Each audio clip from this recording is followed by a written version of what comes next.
Casey Kendrick with Kendrick Mobile here. We got a customer complaint last night that car battery was dead. Came and checked the battery. Battery was old. Replaced the battery. Let's see. Battery is reading 12.3 volts right now. So after I replaced it last night, I tested the battery, make sure that the alternator was charging and it didn't kill the battery since it was malfunctioning, and come to find out that in fact the alternator has failed and the battery's not charging when the car is running. So we're going to start the car and verify.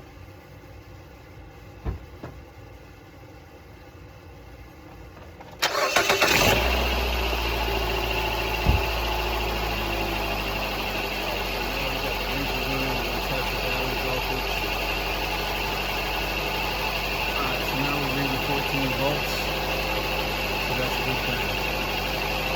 Shit. Alright, so we'll take it off.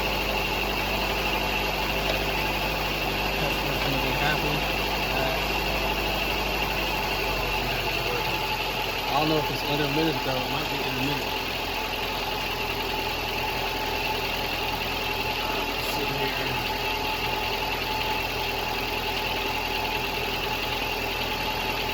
Alright, so I'm getting 13 from the alternator. So that's giving a volt to the battery. So I don't know what was going on last night, but see, now it's down to 12. That's the problem. Now it's 13. Yeah, it looks like the alternator's failed. See, now it's down to 12.9. See, I mean, 13, it should be 13.5, because it should be a volt back to the battery. Okay, so. Yeah, so it should be 13.5 because that's a volt back to the battery. The battery should be at 12.4, so 13.4 is good. 13 volts is not good. That means it's sending 6 volts. I don't like that. Yeah, it's not even sending a full volt to the battery. We'll keep an eye on it for a little bit. See, now it's going down to 12.8. Yeah, so the alternator is not functioning properly. And it's, we caught it before it completely failed out. Maybe after it runs for a little bit, then it just quits working. So we're gonna replace the alternator, and then we are going to come back and test and see what kind of voltage we're getting. So right now we're getting, see, that's pretty much battery voltage. That's a problem.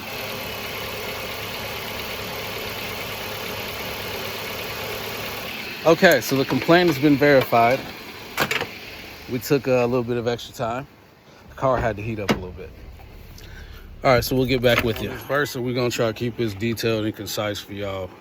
The alternator's tucked up under here, passenger side. Don't forget about this little bolt right here next to the anti-breeze cap. And what we're going to do is we're going to remove these 4, maybe this one, these 2 bolts, and we're going to be able to bend this. I already moved the plastic out of the way, and we're going to be able to maneuver this back so we can squeeze this alternator up out of there. I'll get back with you.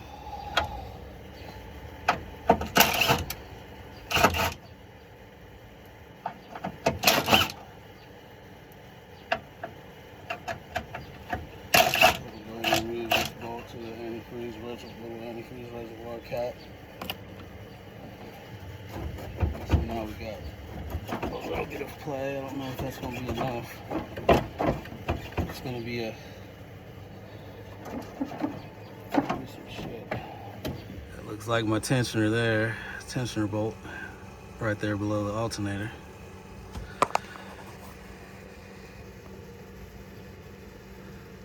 Let's see what that looks like. So we sneak our little 1/4 inch down in there, and we're gonna put the little breaker bar on it. We ain't trying to jack the car up because it's raining. Know what I mean? Let's see what we got.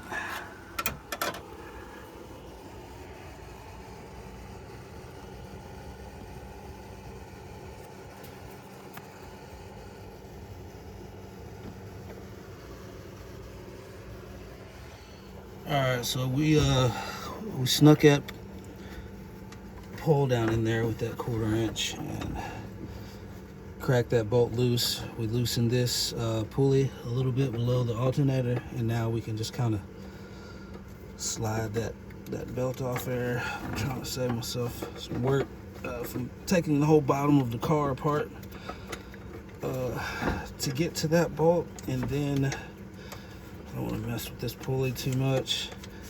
I'm gonna sneak this off there. See if you can see my hands. I'm a bad camera person. I'm gonna sneak this little belt off here.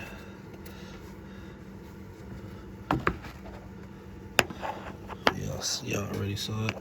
So yeah, I'm gonna sneak that belt, slide him off, and then I'm gonna hit him with a bungee cord to hold him. Just need to crack that bolt to the pulley loose, but then you got to get to this other bolt below the alternator above the compressor.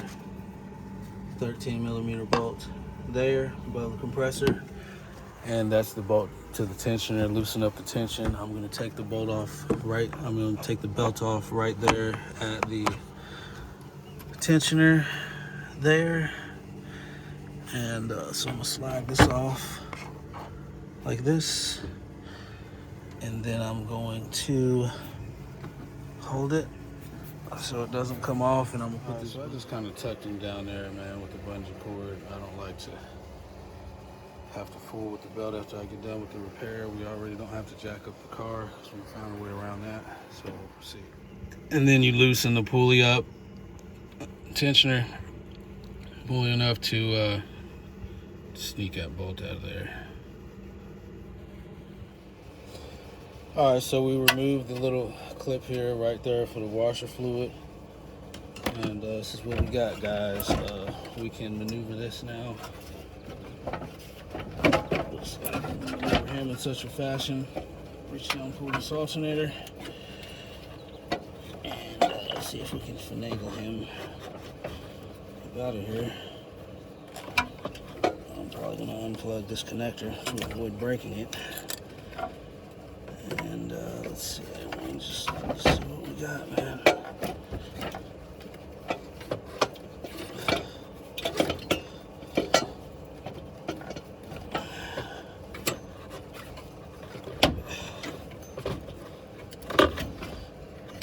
Just working slowly.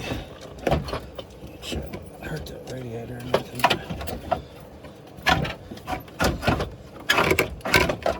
There we go. So I'll probably put that bottom bolt down in there before I put the top one in. Cause you gotta kind of wedge them in there in between the frames. All right, so you know, just pretty much repeat the same steps. Put everything back together. Don't forget about your ground wire. Get that secured. Secure your little thing, whatever, the cross member. And I'm working on. I just screwed the connector back in, cover him back up so he don't get wet. And just plugging everything back in, man. No big deal, but that's how you replace it without, or even changing the serpentine belt without having to take off the wheel well, and all that other crap to get access to that bolt. You know, if you just find yourself the right tools, man, and you find yourself a way around it. Look like we found a way around doing that. And tune in with us, man. This is what we're doing. All right, so we're getting finished up here.